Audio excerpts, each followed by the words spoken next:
বাবা মাকে 2 কোটি টাকার গাড়ি উপহার দিয়ে যেন আকাশে উঠছিলেন রাফসানদা ছোট ভাই। বয়স এখনো মধ্য 20-এর ঘরে। এর মধ্যে এত বিপুল আয়ের চোখ কপালে ওঠে মানুষের।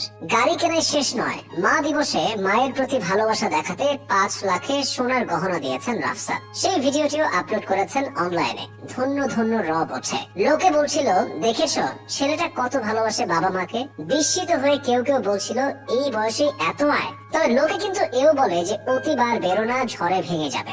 সেই দশাই হয়েছে রাফসানের। পাশার দান উল্টাতে সময় লেগেছে মাত্র 1 দিন।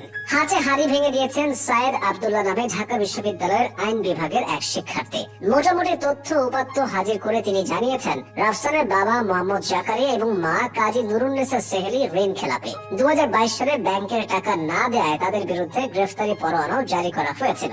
নিলামে তোলা হয় মর্টগেজ করা সম্পত্তি। জানা যায় ট্রাস্ট ব্যাংক তাদের কাছ থেকে পায় মোট 3,15,00,000 টাকা।